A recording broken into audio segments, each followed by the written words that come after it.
Hello students, welcome to my YouTube channel maths में DG. और आज हम कंटिन्यू करेंगे क्लास 10th का मैथ्स का चैप्टर 14 प्रोबेबिलिटी।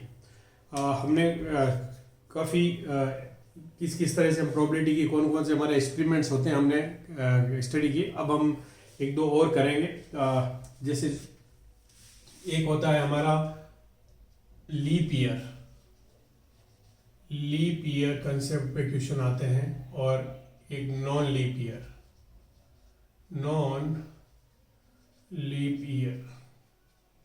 लीप ईयर क्या होता है? Year in which we have 366 days, और नॉन लीप ईयर में हमारे पास 365 डेज होते हैं। ये वो ईयर होता है which is exactly divisible by 4। जैसे 2024 was a leap year.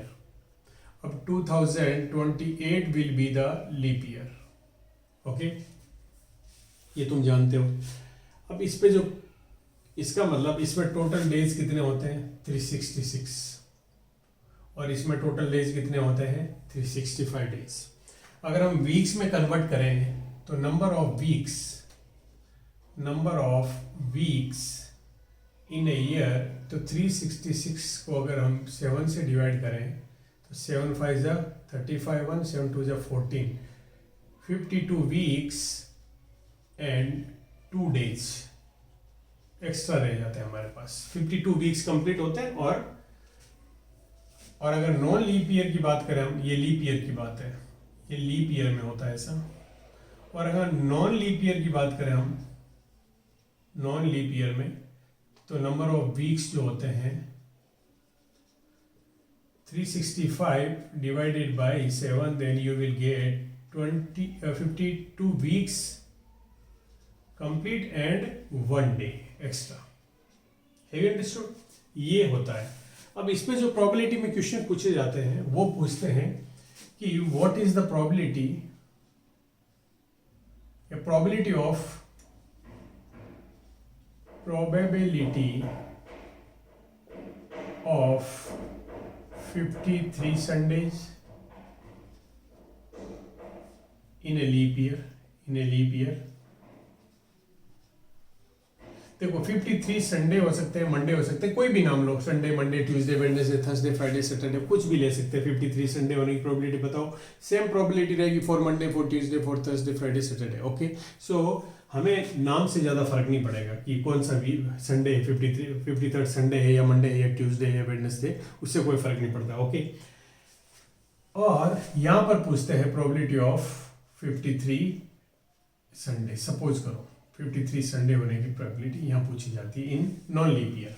2 तरह के क्वेश्चन होते हैं, और उसके बाद फिर इस पे और क्या क्या क्वेश्चन बनते हैं वो मैं तुम्हें बता रहा हूँ।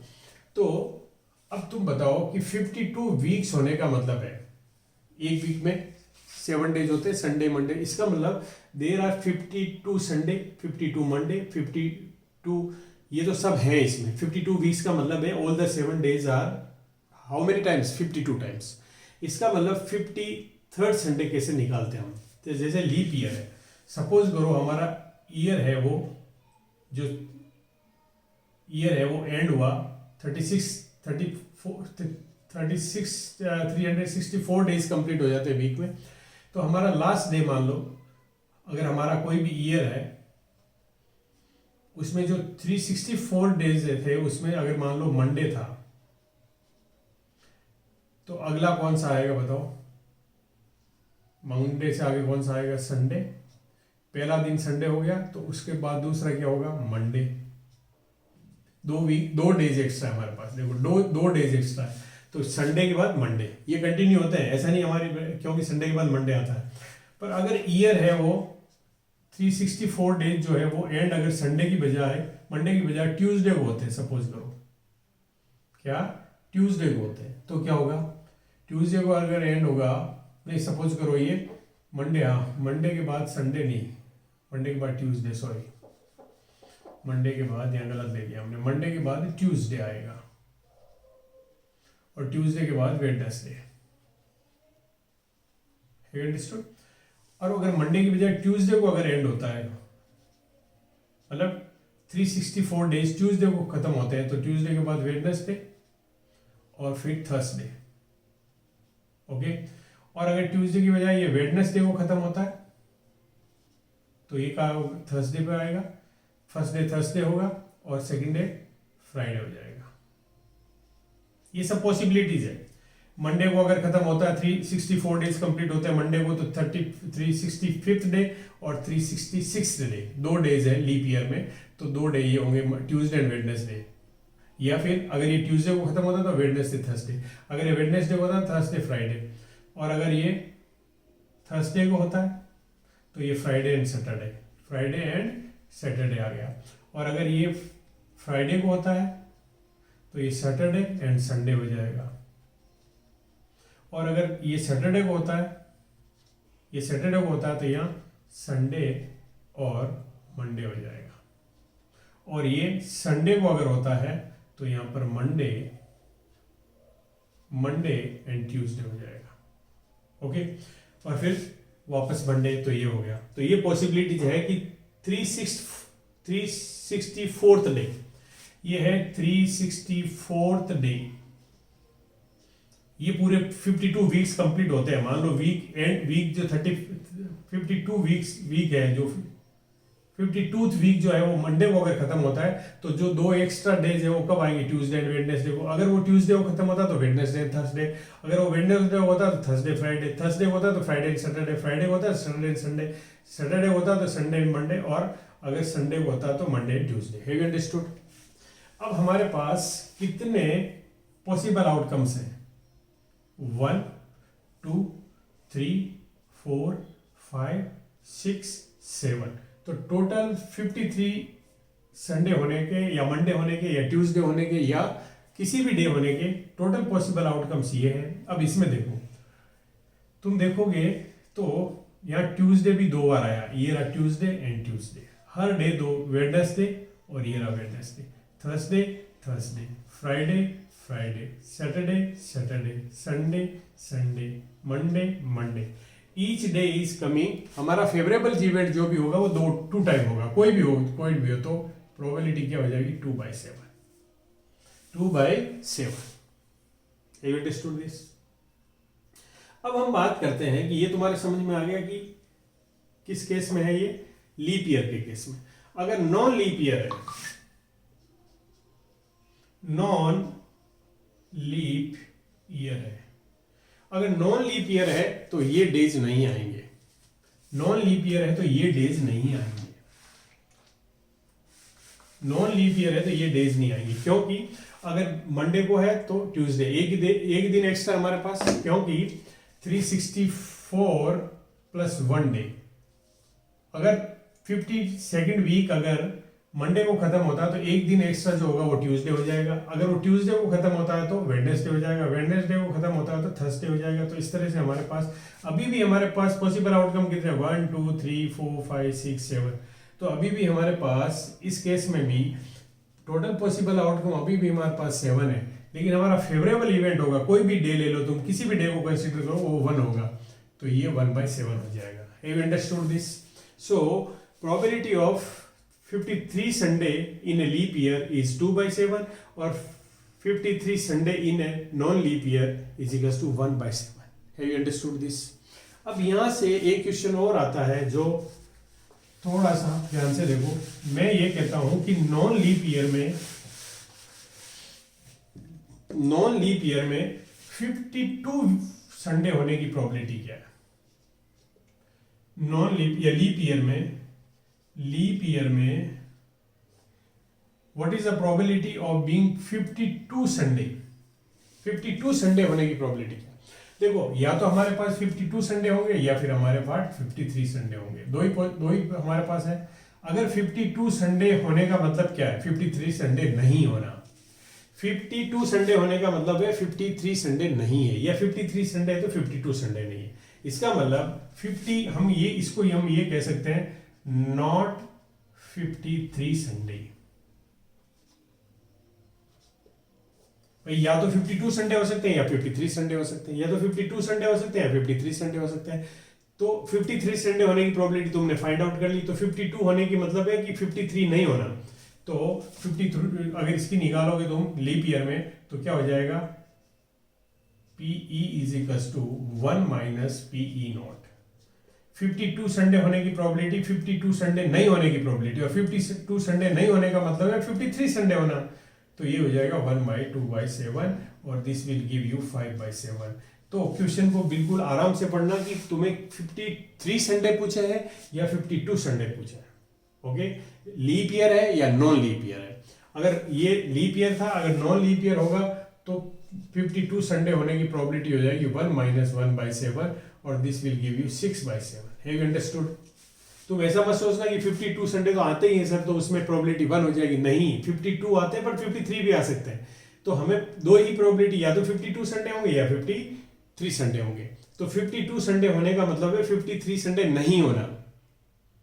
53 संडे नहीं है तब 52 संडे। 52 संडे इसका मतलब 1 माइनस PE नोट कर दो, ये वाला, ये इसको नहीं करेंगे तो ये माइनस हो जाएगा।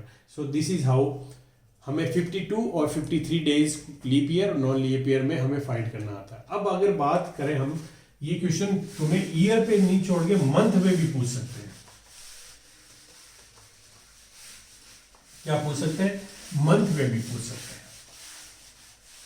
किसमें पूछ सकते हैं? मंथ में भी पूछ सकते हैं।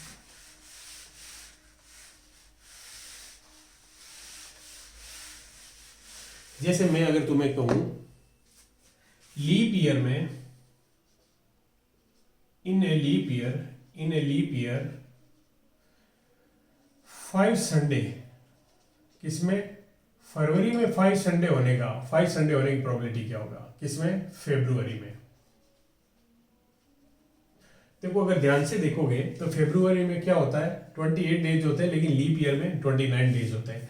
तो वीक में डिवाइड कर दो उसको, 29 डिवाइडेड बाय 7, तो 4 7 या 28, तो 4 वीक कंप्लीट हो जाएंगे और 1 डे एक्स्ट्रा हो जाएगा। तो वही बात हुई कि अगर ये जो 4th वीक है, इसका 4th वीक है, अगर वो संडे से एंड होता है तो अगला डे क्या हो जाएगा? मंडे हो जाएगा। और अगर ये मंडे से होता है तो ये ट्यूसडे हो जाएगा।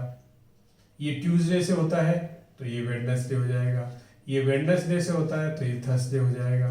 और ये थर्सडे से होता है तो ये फ्राइडे हो जाएगा। और ये फ्राइडे से होता है तो ये सैटरडे हो जाएगा। और ये सैटरडे से होता है तो ये संडे हो जाएगा। इसका मतलब जो ये है, हमारे पास कितने टोटल आउटकम है? 7। और इसमें किसी भी दिन के होने की प्रोबेबिलिटी 1/7 है, तो तुम्हारा आंसर आ जाएगा 1/7। Have you understood? Have you understood this? इसका मतलब अगर नॉन लीप ईयर है तो उसमें फरवरी में कितने डेज होंगे? 28 डेज। तो उसमें कोई भी डे 5 नहीं होंगे, कोई भी डे 5 नहीं हो सकते। Have you understood this? तो अब हम बात करते हैं, ये तो इसकी बात थी। अब इसकी बजाय अगर तुम्हें मार्च में पूछ ले, मार्च में 5 संडे होने की प्रोबेबिलिटी क्या है? ध्यान से समझना इसको। तो मार्च में कितने डेज होते हैं? 30 डेज होते हैं। ओके, तो 30 डेज का मतलब है 4 वीक एंड 2 डेज। तो ये बिल्कुल बिहेव करता है किस तरह? जैसे लीप ईयर में बिहेव है। 2 डे एक्स्ट्रा है, वो क्या हो सकते हैं? वो संडे भी हो सकता है और मंडे भी हो सकता है। मंडे भी हो सकता है, ट्यूसडे भी हो सकता है, ट्यूसडे भी हो सकता है, वेडनेसडे भी हो सकता है, वेडनेसडे भी हो सकता है, थर्सडे भी हो सकता है, थर्सडे भी हो सकता है, फ्राइडे भी हो सकता है, और फ्राइडे भी हो सकता है, तो सैटरडे भी हो सकता है, और सैटरडे और संडे भी हो सकता है। Have you understood? तो यहाँ पे सेम है कि हमारे पास जो पॉसिबल आउटकम है वो कितने हो गए? 1 2 3 4 5 6 7 पॉसिबल आउटकम्स हैं, और हर डे 2 टाइम आ रहा है, तो 2/7। Have you understood this? Like this. अगर 2 दिन बचते हैं तो 2/7, एक दिन बचता है तो क्या? 1/7। Have you understood this? Leap year, non leap year समझ गए तुम? चलो अब हम बात करते हैं कुछ कॉमन टाइप ऑफ क्वेश्चन की। अगर प्रोबेबिलिटी में तुम्हें सपोज करो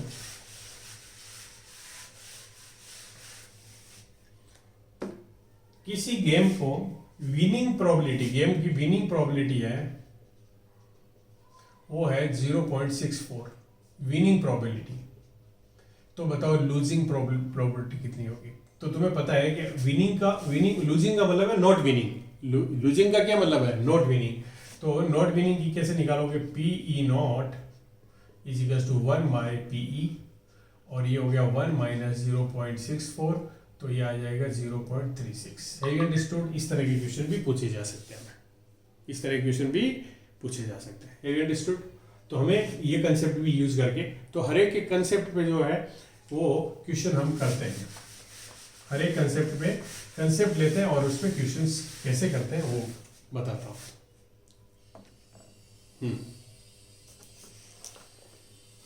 अब कुछ क्वेश्चंस है, जैसे ये देखो, टू डिफरेंट डाइज आर, अच्छा ये बना हुआ देखो, ए bag contains 5 red ball. Question number ये है, एक बैग है which contains 5 red balls and some blue balls and some blue balls। ये ध्यान रखना, इस तरह का क्वेश्चन पूछा जाता है कि 5 रेड बॉल्स दी हुई, सम ब्लू बॉल्स दी हुई, हमें पता नहीं कितनी बॉल्स दी हुई है, but if the probability of drawing A blue ball at random from the bag is 3 times that of A red ball, मतलब रेड बॉल की जो प्रोबेबिलिटी है वो और ब्लू बॉल की जो प्रोबेबिलिटी है उनमें क्या रिलेशन है। ये देखो, ये गिवन है, if the probability of drawing a blue ball at random from the bag is 3 times that of A red वाले को अगर मैं 3 से मल्टीप्लाई कर दूं तो ये इक्वल हो जाता है, ये मतलब है।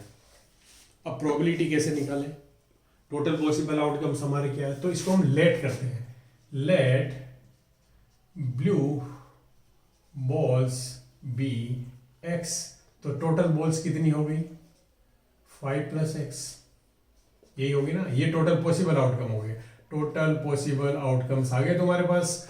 अब रेड बॉल की प्रोबेबिलिटी है वो यहाँ पे रख दो, क्या होगी भाई रेड बॉल की प्रोबेबिलिटी, टोटल पॉसिबल आउटकम कितने हमारे पास x + 5, रेड बॉल्स कितनी है 5, तो ये प्रोबेबिलिटी किसकी हो गई रेड बॉल की, और ये किसकी हो गई ब्लू की, कितने भाई रेड ब्लू बॉल्स कितनी मानी, सपोज करिए हमने x, और टोटल कितनी है x + 5। आ रहा समझ में, ये समझ में आया कि नहीं आया। अब अगर मैं देखूं तो x + 5 तो कैंसिल हो गया, और x = मेरे पास आ गया 15। है अंडरस्टूड? x = कितना आ गया 15। आ रहा समझ में नहीं आ रहा है, x = 15। अब प्रोबेबिलिटी निकाल के देखो, ये बॉल 15 हो जाती है, टोटल बॉल हमारे पास कितनी हो जाती है 20 हो जाती है।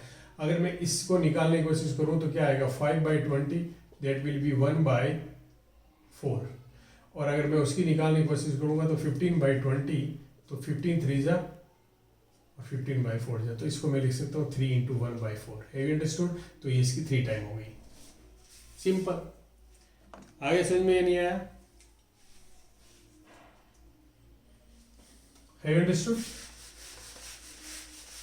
इस तरह से हम अगर एक ऑब्जेक्ट है उसकी प्रोबेबिलिटी दी हुई है और दूसरे की नहीं दी हुई है तो हम क्वेश्चन फाइंड कर सकते हैं, इस तरह से हम प्रोबेबिलिटी फाइंड कर सकते हैं। अब कुछ क्वेश्चंस करते हैं हम। N integer is chosen randomly between 1 to 100, integers दिए हुए हमें 1 to 100, ओके। इसने कहा find the probability that it is divisible by 8, it is divisible by 8, divisible by 8, तो टोटल पॉसिबल आउटकम तो तुम्हें पता है 1 से लेके 100, तो 100 हो गए, बट 8 से डिविजिबल है वो कौन कौन से हैं, तो सबसे छोटा कौन होगा 8, या तो फिर तुम 8 की टेबल बोल के देख लो, 8 10 जा 80 तक आ जाएगा, 8 10 जा 80 होता है, फिर कितना 20 और बच गया, तो 108 हो जाएगा, और 12 करोगे तो 12 8 जा 96 हो जाएगा, 12 8 जा 96 हो गया, और 13 8 जा ज्यादा हो जाएगा, तो फिर हमारे पास कितने हो गए 12 हो गए, 8 के मल्टीपल कितने हो गए 12, तो हमारे फेवरेबल इवेंट कितने हो गए, फेवरेबल इवेंट वो हो गए 12। टोटल पॉसिबल आउटकम्स है वो है 100, तो प्रोबेबिलिटी क्या हो जाएगी PE = 12/100, 4 से डिवाइड करो, 4 3 से 12, 3/25। और फिर पूछा है not divisible by 8, not divisible by 8। तो यहां पे कौन सा कंसेप्ट यूज करोगे, नॉट वाला, पीई नॉट, मतलब not divisible is equal to 1 minus PE divisible. तो ये तुमने फाइंड कर लिया, कितना है 3/25। तो ये अगर 25 में यहाँ लेता हूँ तो 25 माइनस 3 22/5। ये नॉट डिविजिबल बाय 8 से हो जाएगा और डिविजिबल बाय 8 हो गया। Have understood this? बोला क्वेश्चन देखो कि in a family 3 children, in a family there are 3 childrens. यहां चिल्ड्रन का मतलब है बॉय एंड गर्ल, दो ही कंसीडर करते हैं हम, बॉय एंड गर्ल। तो in a family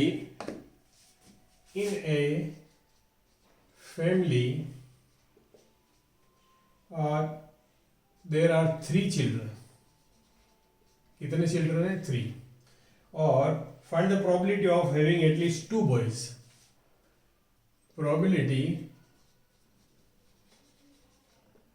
of having 2 boys, 2 boys होने की क्या प्रोबेबिलिटी है, ये देखो। तो पहले तो हमें ये पता होना चाहिए कि टोटल हमारे पॉसिबल आउटकम कितने हैं। टोटल पॉसिबल आउटकम हमारे कितने हैं वो हमें निकालने पड़ेंगे। कैसे? 3 चिल्ड्रन है, चाइल्ड 1, चाइल्ड 2 एंड चाइल्ड 3, 3 बच्चे हैं। तो पहला बॉय हो सकता है, दूसरा भी बॉय हो सकता है, तीसरा भी बॉय हो सकता है, पॉसिबल है। पहला बॉय हो सकता है, दूसरा भी बॉय हो सकता है, तीसरा गर्ल हो सकता है, ये भी पॉसिबल है।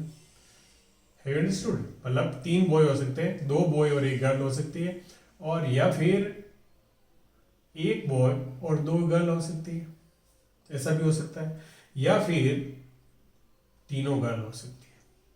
भाई यही तो पॉसिबिलिटी है, 3 बॉय हो सकते हैं, या फिर 2 बॉय और 1 गर्ल हो सकती है, या फिर 1 बॉय और 2 गर्ल हो सकती है, या फिर all the 3 are girls. Okay, तो मैं अब टोटल कितने हमारे पास, टोटल जो है आउटकम कितने हो गए, 4। एक ये आउटकम है, एक ये आउटकम है, और एक ये आउटकम है, और एक ये आउटकम है। There are 4 outcomes. अब हमें कहा है कि probability of having 2 boys, 2 boys होने की प्रोबेबिलिटी देखो। प्रोबेबिलिटी ऑफ हैविंग 2 बॉयज कितना है, ओनली 1, तो 1/4। This is your answer, 1/4। अगर ये कहते था कि एटलीस्ट 2 बॉयज, ध्यान से सुनना, अगर वो कहता कि एटलीस्ट 2 बॉयज, इसका मतलब 2 बॉय भी हो सकते हैं, 3 बॉय भी हो सकते हैं। तो फिर 2 बॉय और 3 बॉय, हमारे आउटकम कितने हो जाते हैं, 2। तो हमारी प्रोबेबिलिटी क्या आ जाती है, 1/2। अगर वो कह देता कि एटमोस्ट 3 बॉयज, ज्यादा से ज्यादा 3 चाइल्ड 3 बॉय होने की प्रोबेबिलिटी क्या है, एटमोस्ट मतलब ज्यादा से ज्यादा। तो 3 की भी गिनेंगे हम, 2 की भी गिनेंगे, और 1 की भी गिनेंगे, और नहीं होने की भी गिनेंगे। तो हमारे पास देखो 3 की 1 है, 2 की भी 1 है, 1 की भी 1 है, और नहीं होने की भी 1 है। तो टोटल फेवरेबल आउटकम हमारे हो गए 4, और टोटल पॉसिबल आउटकम क्या है, 4। तो प्रोबेबिलिटी क्या हो जाएगी, 1। Have understood? तो ये जरूरी है पढ़ना कि क्या पूछा है। Have understood this? कर लोगे? चलो अब हम बात करते हैं कुछ और इंपॉर्टेंट क्वेश्चंस की।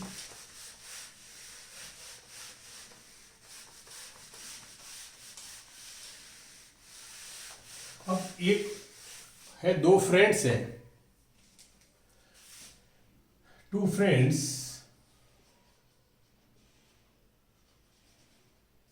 उनके बर्थडे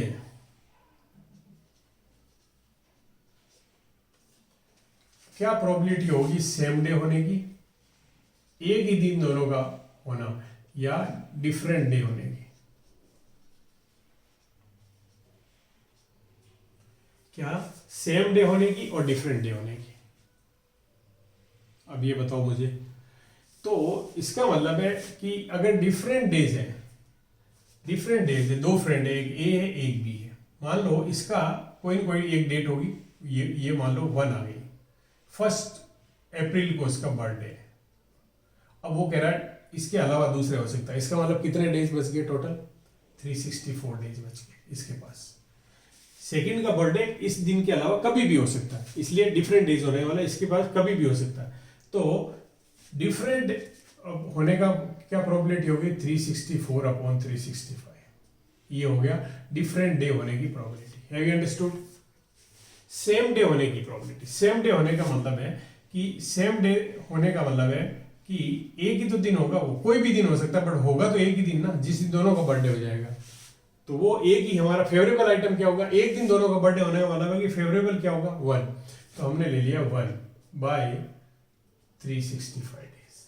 और तुम यहां से भी निकाल सकते हो, देखो ये नहीं होने का है, डिफरेंट डेज होने का है, या फिर डिफरेंट डेट हो सकता है या फिर सेम डे हो जाते हैं। तो 1 माइनस 364 अपॉन 365 करोगे तो यू विल गेट 1 अपॉन 365। कैसे भी फाइंड कर लो। सेम डे होने का मतलब है डिफरेंट डे, सेम डे होने का मतलब है not different day, same day होने का मतलब है not different day. Have you understood? Similarly different day होने का मतलब है नॉट सेम डे, तो सेम डे की 1 बाई 65 माइनस करोगे तो 364 by upon 65। Have you understood this? आ गया समझ में? ये है। और तुम्हें क्वेश्चन क्या पूछ सकते हैं,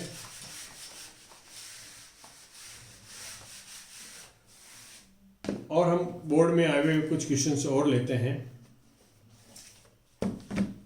तुम्हें दिया हुआ यहाँ पे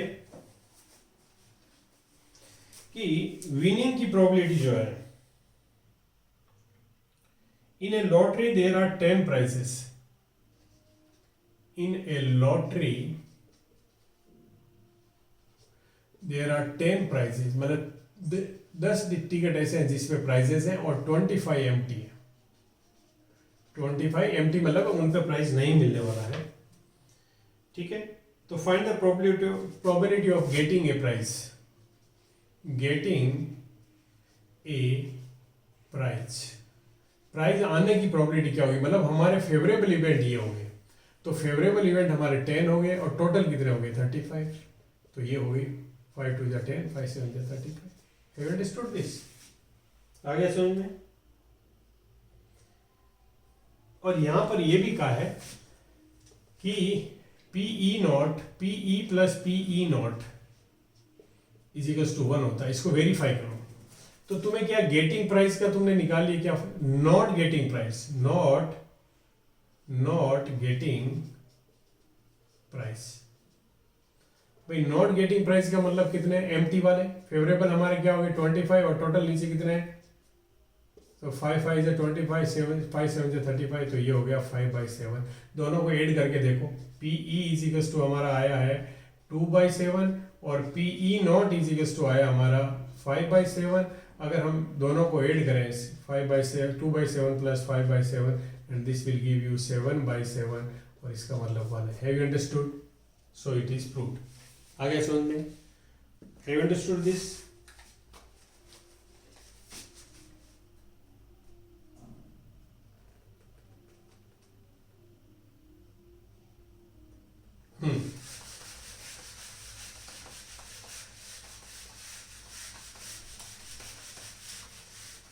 अब एक क्वेश्चन है कि प्रोबेबिलिटी ऑफ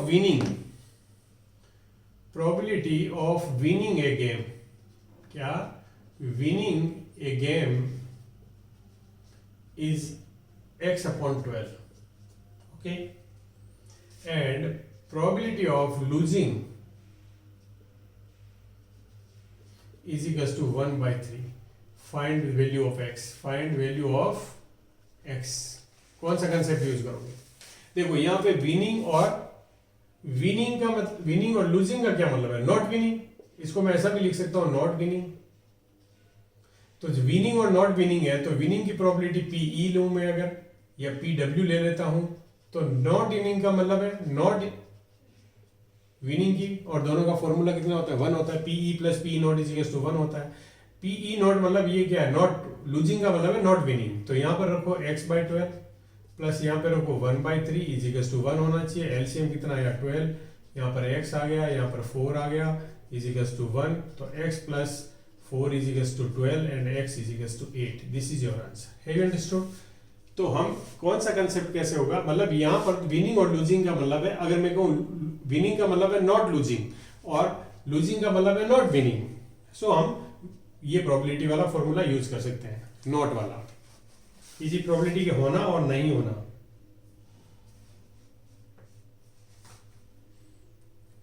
ओके हाँ, अगला क्वेश्चन है हमारा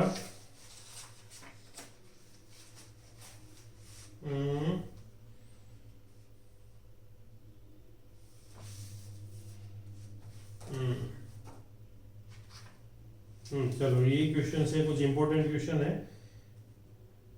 एक और क्वेश्चन मैं तुम्हें कार्ड्स का करा देता हूं।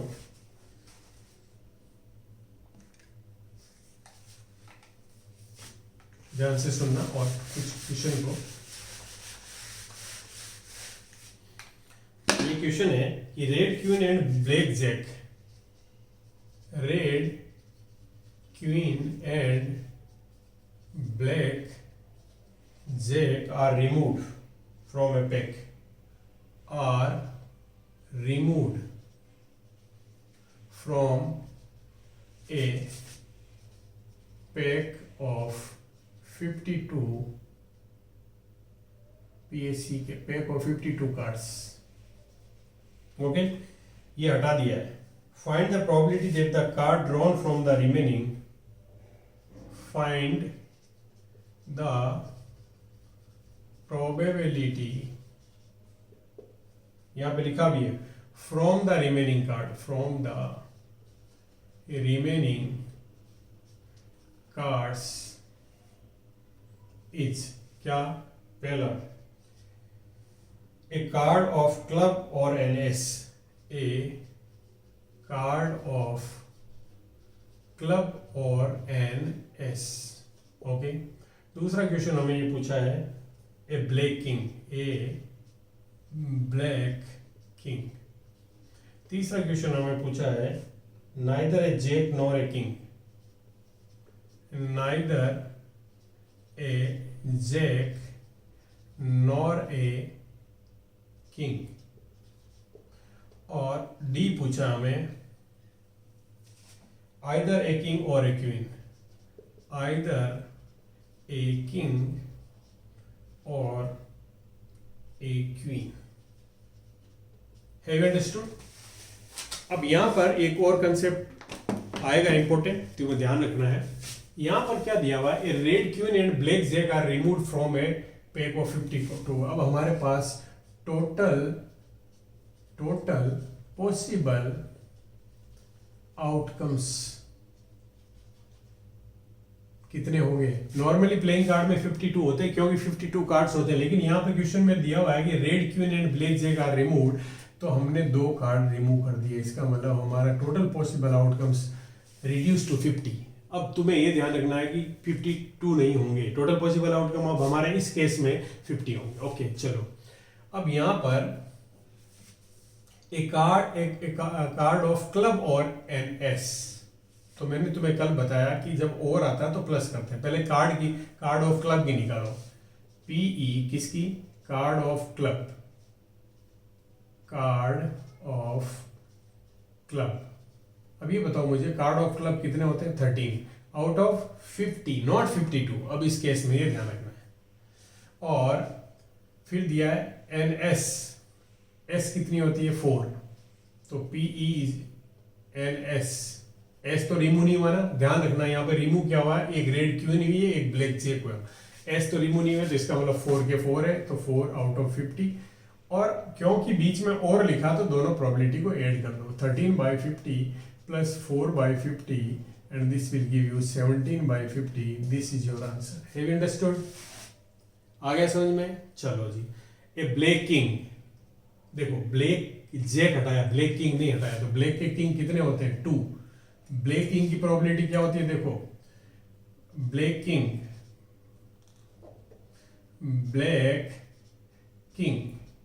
एक बात बताओ, ब्लैक किंग कितने होते हैं हमारे पास? 2 होते हैं ना, एक क्लब का और एक स्पेड का, तो 2 लिख दो। और टोटल पॉसिबल आउटकम कितने हैं? 50। तो प्रोबेबिलिटी क्या हो जाएगी? 1/25। प्रोबेबिलिटी को हमेशा सिंपलेस्ट फॉर्म में लिखते हैं, ये ध्यान रखना। अगर सिंप्लीफाई होता है तो, नहीं होता है तो यहाँ पर कहोगे सर यहाँ पे क्यों नहीं किया? बिकॉज मुझे पता था ये 13 और 50 में कोई कैंसिल हो नहीं रहा, और ultimately we have to add these two, so it will be better to keep the denominator same. Okay, चलो अगला है neither a jack nor a king. इसको अच्छे से समझो।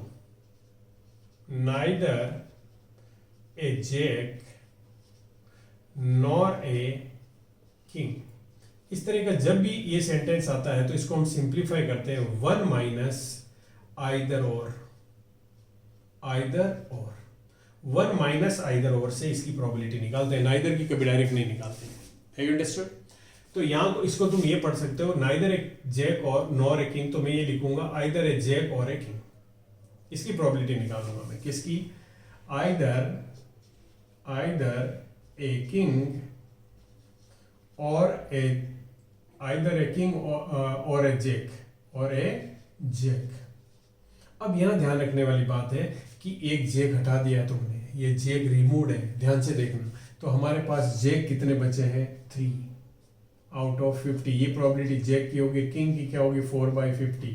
तो टोटल कितनी हो गई? 7/50। ये आइदर और है, पर तुम्हें किसकी चाहिए? नाइदर नॉर की। तो 1 माइनस 7/50 करो और 43/50 is your answer. Have you understood?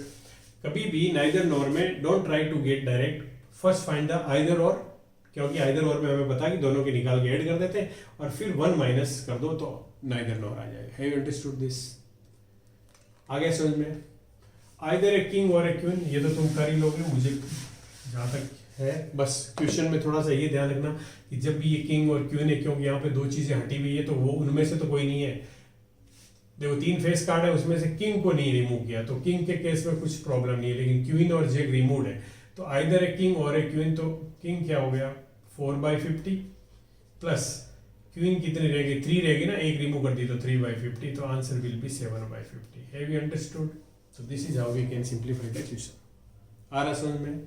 तो प्रोबेबिलिटी बहुत स्कोरिंग, वैसे प्रोबेबिलिटी बहुत मुश्किल चैप्टर आएगा आगे जाके, जब 11th में कोई मैथ्स लेगा और 12th में मैथ्स लेगा तो बहुत ही